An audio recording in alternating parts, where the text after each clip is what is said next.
So yes, today we have a discussion on the question of a invertible function. आज हम लोग CBSE के वो महत्वपूर्ण क्वेश्चन को करेंगे जो इन्वर्टिबल क्वेश्चन टॉपिक के अंतर्गत आता है। ध्यान रखिएगा ये क्वेश्चन 6 और 4 मार्क्स के लिए इम्पोर्टेंट है, जो CBSE board point of view से देखा जाता है। ऐसे 2012 मीन्स 2012 और 2014 में यह प्रश्न आ चुका है।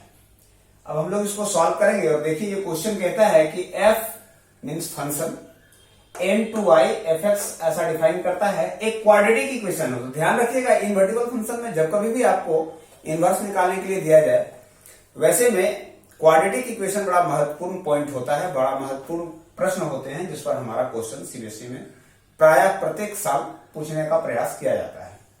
And y is equal to range of f, ये कहता है जो y है वो रेंज है। कहने का तात्पर्य यह है कि y के हर एक एलिमेंट का कोई ना कोई प्री इमेज इस M में मिल रहा है इनपुट सेट पे। तब कहता है कि यह प्रमाणित कीजिए कि यह फंक्शन इन्वर्टिबल है और इसका इन्वर्स क्या होगा, आपको यह बताना होगा।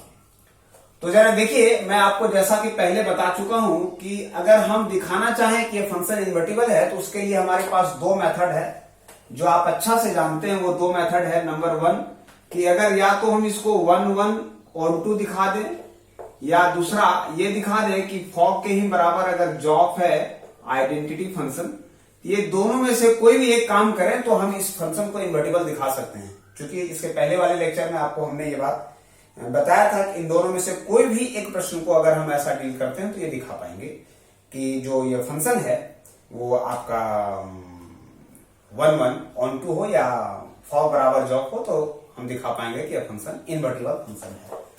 हम लोग प्रयास करते हैं नंबर 1 मेथड से, चूंकि इसलिए प्रयास कर रहे हैं आपके लिए कि आप इसके पहले भी बाइजेक्टिव फंक्शन को पढ़ चुके हैं। जो फंक्शन 1 1 onto होता है वही फंक्शन बाइजेक्टिव फंक्शन भी होता है, जैसा कि आपको जानकारी में है। अब इसके सॉल्यूशन में अगर हम पहला करें 1 1 के लिए काम करें, जरा देखिए तो 1 1 कहता है कि आपको f(x1) के ही बराबर लेना है f(x2). तो वैसे केसेस में according to the defined function क्या हो जाना चाहिए कि 4x1 square plus 12x1 plus 15 must be equal to 4x2 plus 12x2 plus 15। So 15 cancel, 4x1 square minus x2 square हो जाएगा plus 12x1 minus x2 that must be equal to 0, और ये हो जाएगा 4x1 माइनस x2 और ये हो जाएगा x1 plus x2 plus 12x1 minus x2 must be equal to 0।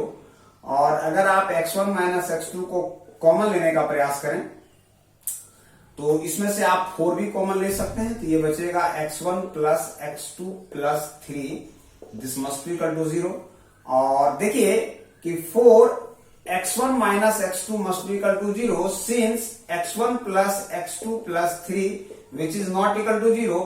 ये ऐसा इसलिए हो रहा है कि हमारा इनपुट डेटा जो n है वो नेचुरल नंबर है, इसका मतलब जो भी x लेंगे वो हम नेचुरल नंबर से लेंगे।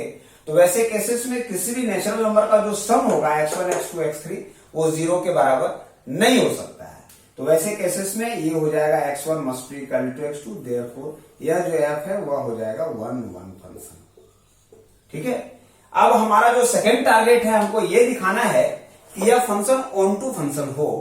तो इसके लिए अब हम लोग क्या करेंगे, मैं इसको इरेज करता हूं। मैं समझता हूं कि इसको भली भांति आप समझ रहे होंगे। अब हम आपको onto दिखाने का प्रयास करते हैं। अब इस फंक्शन में onto कैसे हम लोग दिखाएंगे कि onto के लिए हम लोगों को जैसा कि पता है, जरा देखिए onto में जैसा कि हम लोग जानते हैं कि यह जो फंक्शन है कि मान लेंगे कि लेट 4 onto, पहले तो लिखना होगा आपको कि 4 onto क्या करना चाहते हैं onto के लिए कि लेट y जो है वो कैपिटल Y से बिलोंग कर रहा है, जैसा कि हम लोग देख रहे हैं। तो हम लोग बोलेंगे कि then there exist f being onto, इसको onto दिखाने के लिए हम लोग ऐसा एक काम करें कि there exist x, there exist x such that कि y के ही बराबर हमारा क्या हो जाए, fx हो जाए। तो y के बराबर fx हो जाए, इसका मतलब y के ही बराबर हो जाएगा 4x square plus 12x plus 15। अब जरा देखिए y इक्वल टू, हम इसको स्प्लिट करेंगे with the help of completing the square method, जैसा कि क्लास 10th में आप क्वाड्रेटिक इक्वेशन में अपने रूट्स को निकालने के लिए 3 तरीके का प्रॉब्लम आप लोगों ने सॉल्व किया था, middle term split, completing the square method, और एक डायरेक्ट हम लोग फॉर्मूला यूज करते थे, that is the x equal to minus b plus minus root under b square minus 4ac। तो वो कंप्लीटिंग स्क्वायर मेथड से ही आता था, इसलिए हम लोग इसमें कंप्लीटिंग स्क्वायर मेथड करेंगे। तो क्या करेंगे जरा देखिए, ए स्क्वायर प्लस 2, ए का वैल्यू क्या है 2x। अब देखिए बी का क्या वैल्यू रखा जाए कि 12x आ जाए, तो देखिए 2 दूनी 4 मीन्स 3 हमको रखना होगा। तो जो बी का वैल्यू रखा है उसका एक बार स्क्वायर करेंगे और उसी का एक बार हम लोग स्क्वायर को माइनस कर लेंगे। सो y मस्ट बी निकाल जाए। अब देखिए यहां से यहां तक मेरा कंप्लीटिंग में क्या आ जाएगा, 2x प्लस 3 का होल स्क्वायर और 15 minus 9 must be equal to 6। एक ऐसा हमको वैल्यू मिलेगा। तो इसका मतलब ये हो जाएगा कि y minus 6 must be equal to 2x plus 3 to the whole square और under root y minus 6 must be equal to 2x plus 3 और under root y minus 6 minus 3 must be equal to 2x और यू कहें कि x must be equal to 1/2 under root y minus 6 minus 3। ऐसा एक value हमको मिल रहा है। अब हम लोग इसके बाद क्या करते हैं कि ऑनटू को चेक करने के लिए हम लोग क्या करते हैं कि अपने फंक्शन fx में पुट करके देखते हैं। तो जरा देखिए, अगर हम पुट करें fx या fx मेरा है 4x square plus 12x plus 15, तो क्या हम fx must be equal to, देखिए 4x को जब कंप्लीटिंग द स्क्वायर मेथड से तोड़ रहे हैं तो ये ऐसा आ रहा है देखिए, और इस x का वैल्यू अगर आप यहां रख रहे हो that is half under root y minus 6 sorry y minus 6 minus 3।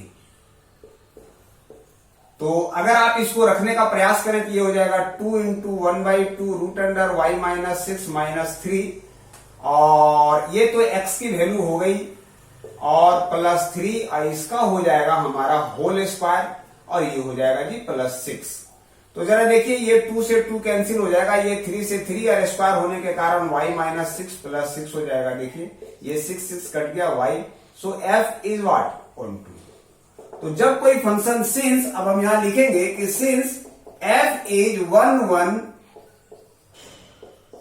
Onto, हमने ये दिखाने में कामयाब हो गए कि यह फंक्शन 1 1 और ऑनटू है, so therefore f is invertible function.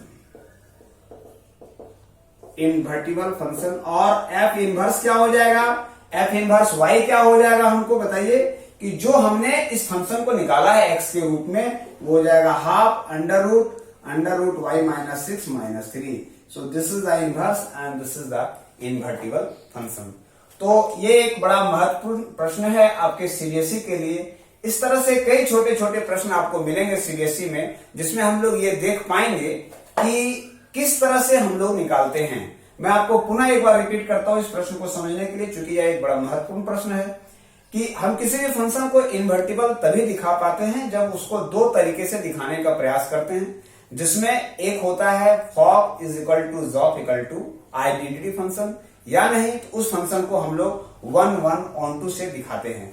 इस फंक्शन में हमने आपको दिखाया कि यह हमारा क्वाड्रेटिक फंक्शन है। जरा देखिए ध्यान से, इस क्वाड्रेटिक फंक्शन को हमने पहले 1 1 ऑनटू दिखाया, जिसको हमने इरेज करके आपको बताया भी इरेज करने के पहले कि हम इसको किस तरह से सॉल्व करते हैं। नाउ फिर हम लोग ऑनटू के लिए देखिए, ऑनटू को हमने क्या किया है कि इस फंक्शन को लिया है y के रूप में और y को हमने fx एग्जिस्ट कराया है। इस क्वाड्रेटिक फंक्शन को हमने कंप्लीटिंग द स्क्वायर मेथड से वैल्यू x के टर्म में निकाला है।